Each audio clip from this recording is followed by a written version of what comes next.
these kids, they can't put into words how they're Yeah. feeling. I'm sad, I'm mad, I didn't get what I want, but they do know, hey, if I throw this toy across the room, mom will pay attention to me. Hey, if Yeah. I'm crying and throwing a tantrum, someone will come and comfort me in some Yeah. sort of way. Again, this isn't malicious. These kids aren't trying to manipulate the adults, the caregivers that they're dealing with. It's just that they don't know how to put into words or verbalize what they're going through. So these are the primitive instincts.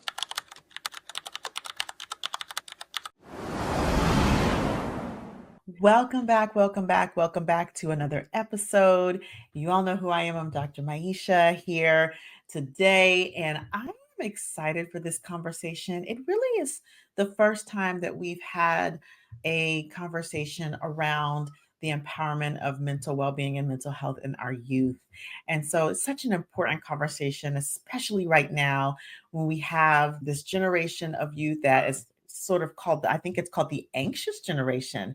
And there's so Mhm. many factors that go into that. So I'm here today with with psychiatrist Dr. Marie Donna, and she is the founder and owner of the Donna Wellness Clinic. And so we're going to talk a little bit today about how we approach the early empowerment of mental health and mental well-being in our youth. And also just this little thing to say is that Dr. Marie and we are in a community together. And Mhm. it's just been, we in this community of growing our businesses, our respective practices together. And one of the things that is just always so wonderful is to get to know the people behind the scenes. And she's such a pleasant and sweet person. And so I just know this is going to be a wonderful conversation. So welcome, Dr. Donna, to the show. Oh, thank you so much. And I'm really so excited to be here. And that's so great. And I'm so happy to have gotten to know you behind the scenes too, as well, Dr. Maisha. So very much appreciate it Yeah. and so excited to be here. Thank you. Thank you. Well, so I love for my audience to get to know my guests. And so if you would just, if you could more formally introduce yourself, talk a little bit about what you do, what your specialty is, and then how you really came to be interested in what you do. Yeah, definitely. So my name is Dr. Marie Donna. I'm a youth, adult, and reproductive psychiatrist and therapist. I have a private practice in Riverview, Florida, but I'm also able to see clients and patients virtually all throughout the states of Florida, New York, Pennsylvania, and Washington, D.C. And I'm a huge Mm, advocate for overall wellness, mental health, and yeah, that's just a big thing that I've been trying to advocate as of recently. And how I came to be a psychiatrist. So it came really organically. My father is a physician himself, so I was always interested in becoming a physician. But one thing that I noticed during my clerkship and like in medical school and when we did all our clinical rotations is that I always wanted to spend like extra time, like how looking at mm, labs, just trying to do the physical, kind of like get in and out mm, type of thing. But I'd be like, oh, let me kind of sit down and get to know more social yeah, history background, that type of thing. And it was something that I noticed consistently on almost all my mm, rotations. So then when I actually did my psychiatry rotation, I was like, oh, hey, wait, okay, I think this is really what fits for me. yeah. And I haven't regretted it since then. Awesome. It's interesting how we notice these different traits about what we love to do, and we find that specialty that kind of fits. Like for me as a Mhm. family doc by training, I mean, I also loved having those conversations, and I just got intrigued by from the head to the toe, like just the variety that family medicine brought. I will say Yeah. though that psychiatry was a big interest of mine because I was a psych undergraduate major, and it's sort of Mhm. come full circle, as you know. The work that I do is around psychological safety and emotional intelligence. Yeah. And so I really love that mind body connection. But I was shown as a medical student a very limited view of what psychiatry could be. And I think Mhm. had I known that earlier, psychiatry was so vast, and I might have gone into the specialty. But we always end up where we're supposed to be. But I've Yeah. always had a love for psychiatry and for mental health in general. So Mhm. just grateful that you're on the front lines of that work as well. Yeah, thank you. And I mean, definitely shows because of where you kind of went today. And then I'll say even family medicine too. Obviously, you must have done a ton of like mental health work with the patients that you Yeah, were seeing all throughout that absolutely. time. So. Yeah. Yeah, absolutely. Absolutely. Well, one of the things that, came to me, I think I was sharing with you before we got on, is I saw this clip and it talks about the fact that it was a clip that came across my feed on Instagram. It talked about the fact that by the time we end up coming to a mental health professional, a therapist or psychiatrist, and it talked about in the context of our children, that we have already been suffering for quite a while, and we may have be even decompensating, and Mhm. stressed that it's so important to know to have an early intervention and even before we need it. Mhm. I will share from my perspective, I feel like mental health should be a primary care. Psychiatry, it should be primary care. It's treated like Mhm. it's specialty care, but it really should Special. be primary Mhm. care.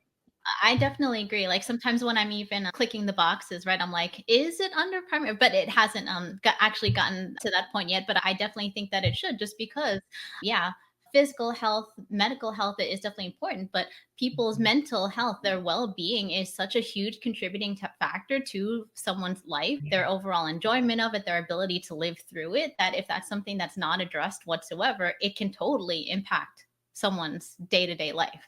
So I Yeah. agree. That's Mhm. Well, I'd love to hear a little bit about, we know that mental illness can show up differently in children. And Mhm. it can look different in children. It can look there are so many different symptoms than what, like, maybe you see on television with an adult, the crying or not being able to get out of bed, or the anhedonia, things of that nature. How does things like anxiety and depression and ADHD, how can they show up a little bit differently in our youth? And especially if we talk a little bit about, like, youth of color, because I know that there are Mhm. some disparities in mental health Yeah. in our Black and brown youth as well. Yeah, yeah. So with the child and adolescent population specifically, a lot of times parents or older generation or older people might think, oh, well, the kid hasn't really gone through anything. What do they have to be Mhm. anxious, depressed, or nervous Right. about? But it totally can manifest at a young age. And, that's why there is actually a lot of times a biologic component to these Mhm. mental health conditions, and environmentally that can come into play too. But a lot of times for the younger children specifically, it will manifest in physiologic presentation, anxiety, stomach upsets, like, oh, Mhm. I'm not feeling well, I don't want to go to school, like my Mhm. stomach's hurting, Mhm. or like they'll have a lot of headaches. Like something will be going on because the child isn't able to verbalize like out loud, I'm feeling nervous, I'm feeling anxious. And it's not because they don't necessarily want to, it's just that they don't have that level of understanding to be able to say, I'm really nervous about this test, or I've been getting made fun of at school. I don't want to deal with that. So instead of that, they're like, I don't feel good, because even in adults, anxiety can manifest in stomach upset, heart racing, palpitations. But like as adults, like maybe more aware of these things. But I'll say even sometimes not. And that panic Yeah. attacks can bring adults to the ER, and they find out that they're having a panic attack due to anxiety. But Mhm. yeah, children, they don't have this awareness. So then things like this will happen. And I've seen it time and time again where parents will say, oh, yeah, my kid had been saying that they had stomach upset for months. So we kept going to the doctor, and then they didn't find Mhm. anything wrong. And then somehow it would come out like either the kid would be crying, or they'd talk with a counselor and like, oh, yeah, like they found out that the child was kind of being bullied or having trouble with friends at Right. school. And then that's when they would get in for an intervention. So, like manifesting in physiologic symptoms would be an atypical presentation for mental health disorders in children, and also behavioral too. Like, Mhm. again, these kids, they can't put into words how they're Yeah. feeling. I'm sad. I'm mad. I didn't get what I want. But they do know, Mhm. hey, if I throw this toy across the room, mom will pay attention to me. Hey, if Yeah. I'm crying and throwing a tantrum, someone will come and like, yeah, comfort me in some Yeah. sort of way. And then, again, this isn't malicious. These kids aren't trying to manipulate the adults or people, the caregivers that they're dealing with. It's just that they don't know how to put into words or verbalize what they're going through. So these are the primitive instincts that come out, like my Mhm. stomach's hurting, or I'm feeling mad, so I'm going to show I'm mad, and Right. this will be helpful me get what I want versus, higher cognitive function. Hey, let's talk about this and use logic, reasoning, rationalization to work out a solution. So I'll find a lot of times it will be like the underlying things like stomach upset, the headaches, school avoidance, Mhm. or behavioral issues, acting out in school, acting out at home, et cetera, et Mhm. cetera. And then when it becomes problematic enough, that is when parents either get involved, teachers kind of get involved, and then they tend to dig a little bit deeper and then discover, oh, okay, there was something Yeah, else there's going something on. else, right? Well, so it seems to me then that there's an opportunity for parents to really listen a little bit differently to their kids, right? So, if the stomach hurts one time, then maybe it's like, oh, let's see, what did you eat? Let's go to the doctor. But if it's becoming a consistent issue, maybe Yeah. that's a flag to say, oh, The- maybe mhm, there's something deeper. You've been saying your stomach is hurting a lot lately. What exactly are you feeling in your stomach? Like, what is it mhm, about? Or is there something at school that makes your stomach hurt? Or is there something that mhm. happened right before that started to happen or something like that, right? So I Yeah. think that as parents, we have to also, I mean, I remember growing up as a kid, we didn't really talk about emotions, right? And Mhm. I talk a lot about emotional intelligence, and I think it's becoming more of a becoming more of an awareness for parents of today, the younger parents of today, expanding their emotional intelligence and modeling that to our kids, because then it gives our kids the language, right, to be able to True. say, Mhm. I'm feeling nervous or I'm feeling Nervous. anxious, right? But if the parents don't have that language, and if the parents have a specific mindset about what their children's behavior, they're misbehaving, Mhm, well, mhm. then they're going to move accordingly. It will influence, yeah, directly how they're going to behave or like act accordingly in response to whatever their child is doing or saying. Yeah. Yeah. It occurs for me that there's also opportunity for our parents to make it safe for their kids to come to them with what's really going on too. Yeah, yeah. So I've been a big advocate for, opening up these discussions and normalizing discussions about mental health. And, Mhm. it is about reducing the stigma in general. So I will say the stigma against mental health is a lot better, but it's still there. Mhm. Like, I've even Mhm. had family members say, oh, like my son has come up to me and said he's feeling a little bit more down. But my Mhm. response is to, older generation, oh, look at all these other people. They have so many other problems. Just stick it out, right? Yeah. But obviously, while that was might have been a mentality that people maintained before, not necessarily helpful in terms of, well, this doesn't actually address what the child is going through. So just normalizing Mhm. discussions, like even if dad isn't necessarily agreeing, like, hey, well, tell me a little bit more about it. Mhm. I can get an understanding of what's going on with you, and then we can try to explore what we can do to help you from there. And I think just even that, like opening up the conversation, knowing, well, whatever it is that's going on, dad, parents, caregivers are going to support me, just Mhm. helps promote mental health in general too.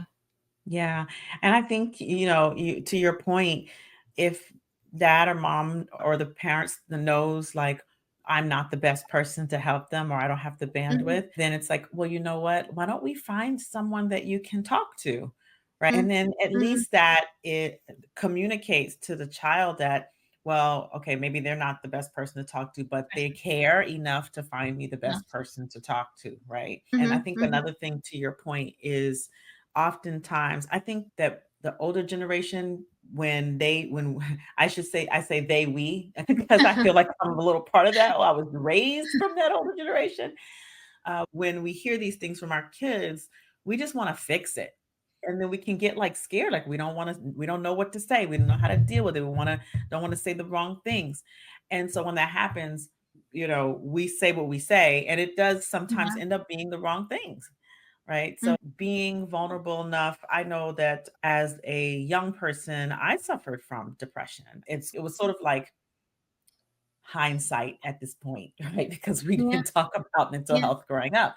But when I look back mhm, on mhm, it, you know, and so if my son comes to me and says, I'm feeling sad, about like he had a friend of his who was a good friend, and then he was like leaving school, and going to a different school, and he came to me and he was tearful, and he was like, and I was like, "What's going on?" He was like, "Oh, my friend Henry, he's going to a different school." And so I was like, I can understand, like, I have felt sad when I've left my friends before. Like, it's totally makes sense that you would feel sad.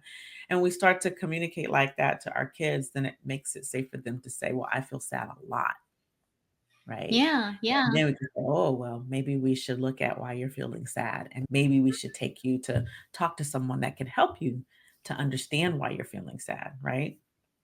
Yeah, yeah. I think that's great, to totally open up the door for that discussion and to feel more comfortable just because, yeah, there is, especially if a parent caregiver, well, so I will say biologic, right? Just because when I'm talking right now, it's there's huge biologic genetic component to mental health conditions, like, anywhere Mhm, 50% plus depression, anxiety, ADHD, all of the above. mhm, So, yeah, if a parent has gone through one of those things themselves, that's when I will definitely recommend, hey, like, it's not anything to be ashamed of, but it's actually mhm, something where if you're noticing something is kind of going on with them, or they're outright telling you that something is going on with them, that vulnerability and that awareness is something that can actually kind of bring you together, but then make them not yeah, feel as alone, to yeah, know that, hey, parent has kind of gone through this, and now we can try to navigate what we can do to help the child move yeah. forward. Yeah, yeah. Well, I want to shift the conversation a little bit because I want to talk about some of the disparities that you see Mhm. when it comes to interventions and children getting treated. So, talk about some of the disparities that you're seeing in your when you're managing children's mental health. Yeah, so well, some of the disparities that I will see. So I do work. Well, I have my private Mhm, practice primarily, but I do mhm, still support the communities by working in psychiatric ERs for mhm, children, and that's well, mhm, I will kind of see this manifest a lot more in, and especially in children of color, where actually there is a lot more history of abuse, physical, emotional, neglect, et cetera, et cetera. And a lot of mhm, times it will manifest in kind of what I said, like for the kids, they don't know how to express what they're saying. So right. it'll manifest in behaviors like, hey, Mhm, I've gone through all these really terrible things. Hey, I haven't had a consistent caregiver in my life. So mhm, no one cares about me. I'm going to act out. I'm going to act out in right. the classroom. I'm going to start Mhm, fights. I'm going to vape. I'm going to do whatever. But without kind of coming from the understanding of, hey, look at this is definitely some, like, the background that this child has kind of gone through can definitely contribute to this. It's mhm, just going to be automatically, oh, this kid's a problem, oh, this kid right. is causing issues, et cetera, et cetera. And I feel like that is doing such a disservice to them when people aren't willing to kind of go back past that surface level of, no, this kid is just acting out, no, this kid is just misbehaving, oh, this kid is just fighting. No, this kid hasn't had a stable relationship with any adult their entire life. So any Yeah. sort of attachment is going to be difficult for them. Any sort of trust with anyone is going to be difficult for them. So that's why they get mad, or they will fight, or they will run away. And addressing those things, especially earlier on, can make a huge difference. And one thing that we were talking about earlier is like earlier intervention. So Mhm, this is where I do think it is something that can make a huge difference. So I will say, yeah, I do think that people can change no matter the age, but children mhm. are so malleable, right? Like, the Yes. earlier that you can get them in, the better, just because like mental health issues can affect social, emotional, cognitive development. That's And, right. for a kid who say has ADHD and they're struggling with school and they can't pay attention, they can't stay focused, and they're thinking, oh, I'm just dumb, and they're Mhm, not getting help or treatment until they're in high school or college, that's going to be the thought process ingrained in their head. And I'll say mhm, there is still that disparity, especially for children and youth of color, where, they might get kind of missed within the system and themselves. So like the ADHD diagnosis might have been missed. But can you imagine, like, high school, college, and then you're diagnosed with this, and then you're like, okay, well, now there's actually something to put a name to it. But all of right. those years could have gotten support, could have gotten treatment, could have gotten help, would have definitely affected social, emotional, cognitive development for that entire time period. So, Yeah, yeah. and the other piece is, then this child has gone through the majority of their childhood life thinking they were just dumb, and Mhm. being labeled as a problem, being labeled Yeah. as, you know, not as smart as, so Yeah. getting put prematurely in special education when they Mm, could use an individual education plan, so like yeah. there's Yeah. so many when we overlook a child's circumstances, like their social circumstances, and then label them.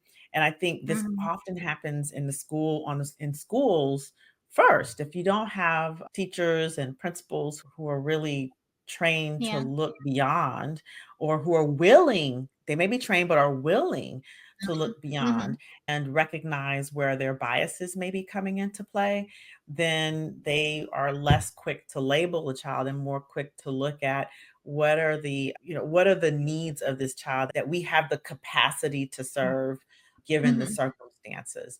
And also, how can you empower that child, that this behavior, like separate the behavior from the Mhm. character traits from the person. And that's something that I have to do with my son is, he makes a mistake. I say mistakes happen. If he Mhm. starts to label himself because of a mistake, I say, no, you did a behavior. You're not a bad child. You did a Yeah. behavior, and we have to Yeah. separate. And I'm always telling him, you got to separate the behavior from your personality because you're a great kid. Sometimes it's like he's 10. Sometimes you're going to do 10-year-old things that are not so great. I mean, that's Mhm. just the way it is. I'm Yeah. 49. I still do things that are not so great. Yeah. You Yeah. know? Mhm. And so Yeah. we have to do that with our children. And I think that it's really so important for educators to do that because that's the kids are spending that much time in school, 8 hours a day, majority of Mhm. their day in school. And so the educational educators and the educational system has an opportunity to empower them while they're there, even if they're going home to a less than ideal or traumatic circumstance. Unicorns.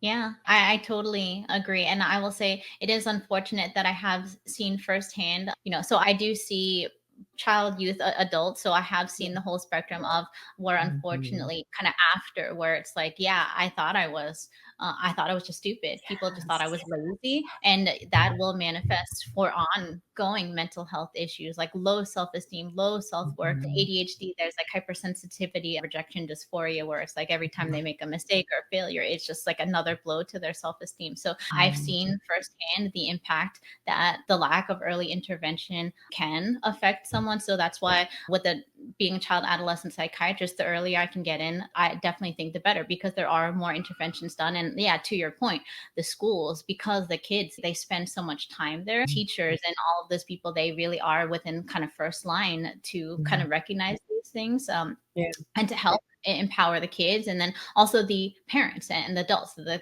caregivers absolutely. too, yeah, Mhm. to be reaching out for help, seeking help if there is something that they do kind of see is like amiss, or problem, that could potentially be perceived as a problem. But there, I will say honestly, typically there is something underlying with underneath the surface or underneath the background that is Yeah. probably contributing to the behaviors or whatever is going on. Absolutely.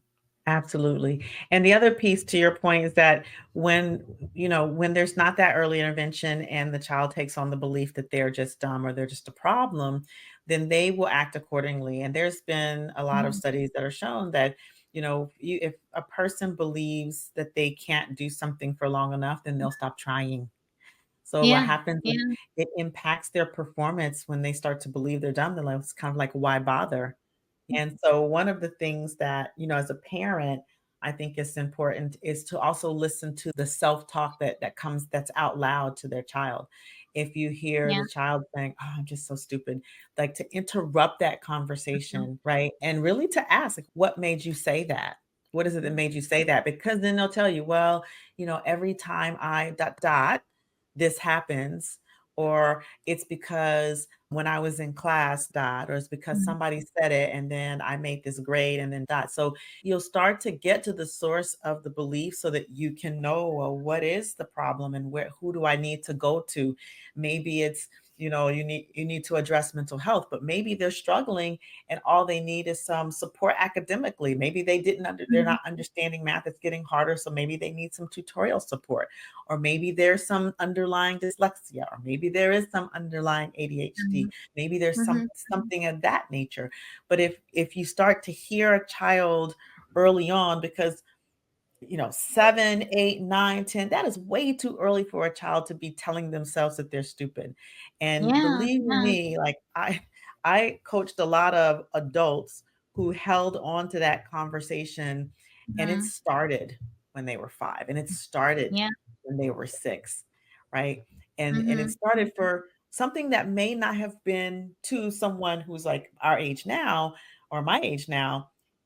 The 5-year-old made that decision, but it was something small that could have been intervened yeah, and redirected. So I think mhm, it's really important for us as parents to also be really listening closely to the words that are coming out of our kids' mouth. And if there's like a sudden drop in performance, like if they're mhm, performing well and then suddenly their performance drops, to have a conversation. Back in my day, it was like, don't you bring home no C and like no C's mhm, mhm, anymore. Like, what's the problem? Fix it. But yeah, it's like, well, okay, what happened? That's the question. yeah, What happened? mhm, Right? What do you mhm. think happened? And then you open a dialogue with your kid and you make them feel safe. And then you can get to the root cause so you can create the intervention that's at most appropriate. Yeah, I definitely agree in that a lot of times, even when a child might get in trouble at school or something, Mhm. that for parents, like while they might be upset or angry or frustrated, I Yep, will usually suggest to, approach it from a place of curiosity to that's open right. the Yeah. conversation. Like, hey, like I know that I heard about what happened at school. Can you tell me more about it? Because I think a kid is going to be a lot more receptive to be open and honest about versus you got in trouble in school again, like what's wrong with you? Yeah. It's going to be a definitely different tone, and a different the way the conversation is going to go way differently. So Yeah. yeah, I do definitely encourage that openness, curiosity, and exploring Yeah. versus accusations and anger immediately. The other piece is what I've noticed and what I found is that because there can be bias in schools, like amongst educators in schools, asking your kid what happened will get you the story. It'll get you a story that may be different from the story that the teacher Yeah. tells you. Mhm. And then you can suss that out. Like, okay, this is what my son told me, and this is what I'm hearing from you. We need to match those stories up, Yeah. right? Yeah. Because I have experienced personally with my son where Mhm. he got in trouble for something and it was actually an innocent mistake and the Mhm. teacher assumed it to be malfeasant. And so he Mm. was trying to explain to the teacher, but the teacher already had an assumption Mm. based on my son is a straight A student, he's pretty laid back, but based on like the color of my son's skin, let's just put it bluntly, Yeah. she made an assumption about my Mm. son, and I had to talk to her about that, right? Because me and my son were tight, and I understand that kids can tell stories too. Mhm. But when you have demonstrated consistent behavior as a parent in the home, and you have demonstrated consistent behavior over time in school, and then something like this happens, and you ask your child what happened and the stories don't match up, you Mm. ask your child what happened, you're letting them know, "I believe you. Yeah. Let's suss it out." Yeah. Yeah. So that is really great. I am so glad that I'm sorry to hear that you actually went through that situation, but I'm glad to hear that just the way that you had been operating things with your son just invited that openness for him Mhm, to be honest with you and with everything and how it went down, and to mhm, be and for you as the parent to discern what was the truth or not. And I will say, unfortunately, a lot of times, yeah, with teachers, caregivers, when they already are in some sort of mindset about mhm. something, it can just be kind of one track from there. Right, A lot right. of times it will take that discernment with the parents or what actually did happen. And Yeah, I'm flashing back. So like I get a lot of these kind of types of referrals in the emergency room where it's like teacher says this, kids kind of saying this, or parents saying this. Okay, yeah, let's try to actually figure out. But then a lot of times the kids, when you are just open, like you're not in trouble here. We're just trying to Mhm. figure out a way to help you. Mhm. Curiosity, that does just invite the conversation for openness and vulnerability, and being able to try to help them appropriately from there. Yeah. One of the things that's occurring to me now is like, man, what really needs to happen is parents need to do their work too. They Yeah. need to do their Hmm. inner work too. And I always say that, it's like we're not trying to raise a different generation of healthy children. If we want to break these cycles of trauma as parents, we have to do that work so that we can listen differently and make those discernments. Yeah. Yeah. And so you are totally right. And well, what is true is that change is hard. And Yes. growing up in different generations, things were done differently. I know that it's Yes. hard to think differently, but this is where knowledge, experience, etc., like people can change, and knowing that this is something Yeah. that will actually be helpful and beneficial, for themselves, their child, like Mhm. ongoing generations. I think it's worth exploring. Okay, maybe different than we're used to, but going to be worth it. Yeah. Well, this is such a rich conversation. I love talking about mental health, and especially I think it's so important in kids. But one of the things that I'm taking away from this conversation is, that early empowerment, that early intervention, but also, like adults got to be responsible too. Yeah. So Mhm. are the caregivers, right? Whether they're the Yeah. caregiver at school or the caregiver at home, we're the caregivers. And so it's up to us to be able to recognize, because our kids are like, they're not fully developed and their brains are not fully developed. Like, to your Mhm. point, they don't know how to say, I'm feeling anxious or I'm Mhm. feeling this. So it really falls on us to really listen more deeply with our kids. And so I just appreciate you bringing this to the show today. Oh, well, thank you so much for having me. And yeah, just one thing, like you are completely right. With adult patients, obviously, I'm just seeing them, but child Mhm. adolescent patients, parents have to be involved. If they have like Yeah. a social worker or someone in school, Mhm. they have to be involved, because as much as I can be saying and telling the kids these things, to Mhm. actually implement the plan, to keep things ongoing, to continue to encourage the coping skills, like the environment is such a huge thing that will affect a child's upbringing. Parents, all the caregivers, everyone really needs to be involved to ensure that all of these things are going to be effective and helpful down the line. Yes. I have one more question that popped into my head, Hmm. because, we could talk forever. But I have this one other question that popped in my head. Do you think it's worth a child having, because we talked about earlier that we both feel like that mental well-being and psychiatry and counseling, those Yeah. should be primary care interventions. And just like we go to the doctor every year to get our physical, I just took my son for his well child check. Do Yeah. you think it's worth having some type of therapist check-in for a child even before something's wrong? Just to, like, Yeah. maybe Hmm. like once a year or every, couple times a year, just to check in with them. How's it going? Do you think it's worth, because that's something I've been thinking about really personally for my son. Is like, he's Hmm. fine, but the state of the world is not. And I really would love to like have a therapist to check in with him every once in a while, to just so that he has someone apart from me that he feels safe with to just say what's there. Yeah, so I definitely agree. So I am a psychiatrist, but one thing that I love about being in my own private practice is that I do therapy too. So Yes. not all psychiatrists do therapy, but I Mhm, do a combination of the mhm. two. And I'm also an advocate for therapy in general. I honestly think most, if not all, people would benefit from therapy. So, kind Mhm. of putting that out there. But Yes. especially for child adolescent population, one, I don't see any harm in it. Like an adult or some a professional wanting to check in with your child just to make sure everything is great. Yeah, Mhm. definitely something that I think I would be on board with. And so there are some ways that it's incorporated. Like I know that in primary care, they might check a PHQ-9, a Right. GAD-7, but a lot of times it's kind of, maybe after the fact. But a lot of Mhm. times the doctors or whoever is providing them, they're stretched so thin that it's like, here's this Mhm. PHQ-9, Right. you scored high. Okay, maybe we might just need you to refer Right. you to someone to Right. address from there, versus, Right. hey, like we have this 30 minutes, we have this hour to kind of just talk about you, check in with you, Mhm. mistakes, and then something that's happening on a regular Yeah. basis. Yeah. I think that really would open and invite the conversation a lot more then, oh, Yeah. we just caught this high pH now, and now something needs to be done, etc. Very Yeah. cool. Very cool.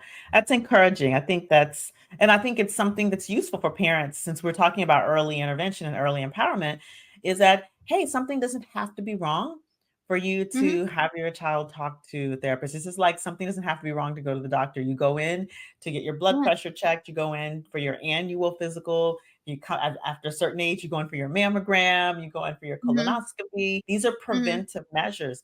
And I think we can take preventive measures in our mental well-being as well. Yeah, definitely. Yeah. I am definitely for this, and I'm wondering if there's a way we can actually advocate to start incorporating this in all like Yes.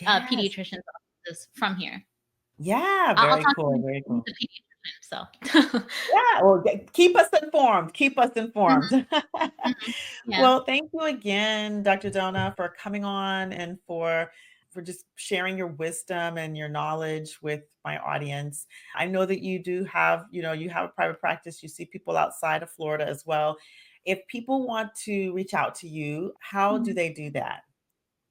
So they can reach out in a bunch of different ways. So I have a website. It's www.donna wellness clinic. So Dona wellnessclinic.com. That's Mhm. the best way to reach out. Then they can call the phone number, the email is there. We also have started a new YouTube channel where I'm starting to promote like videos for mental health too. So I'm just trying to find ways that would be helpful for anyone who's seeking more information about mental health and wellness in general. Perfect, perfect. And what is your YouTube channel?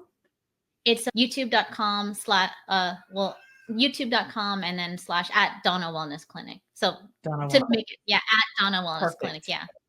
All right, great. Well, so we will have that in the show notes. So we make sure that people can follow you, people who are in those. Can you name those states again that you're able to see people so they can reach out to you? Sure. So in person in Florida, but virtually Mhm. all throughout the state of Florida, New York, Pennsylvania, and Washington, D.C. All right. So that way, if you're any of those states and you say, you know what, I think I might want to reach out to Dr. Donna, you can reach out through all of the information that we will have in the show notes. So once again, thank you so much for being with me today. And I just look forward to continuing our conversations and to seeing how we start to make mental health Hmm. primary care Hmm. in our Definitely, definitely. And system. yeah, I'm so glad to be here. It was really nice getting to talk with you. And I think this was definitely a really enriching and great conversation. Thank you. Thank you. Well, audience, you heard it here. Go check out Dr. Donna at Donna Wellness Clinic and share this episode. We think this is so important, mental health in adults and children, but particularly in our children. They're the generation to follow. It is so important. So share this with a friend, a family member, an educator. And if you are wanting to know when our next episodes are coming out, make sure you subscribe to Behind Beliefs Behaviors podcast because we come out every Monday morning. We produce a new episode. So make sure you subscribe to the podcast and also make sure that you leave a comment when you listen to this episode. Share with us what were your thoughts as well, so that the people coming behind us know that we are giving very valuable information and content here. So, with that said, thank you to the audience. Without the audience, there is no podcast. And until the next time we meet, stay empowered.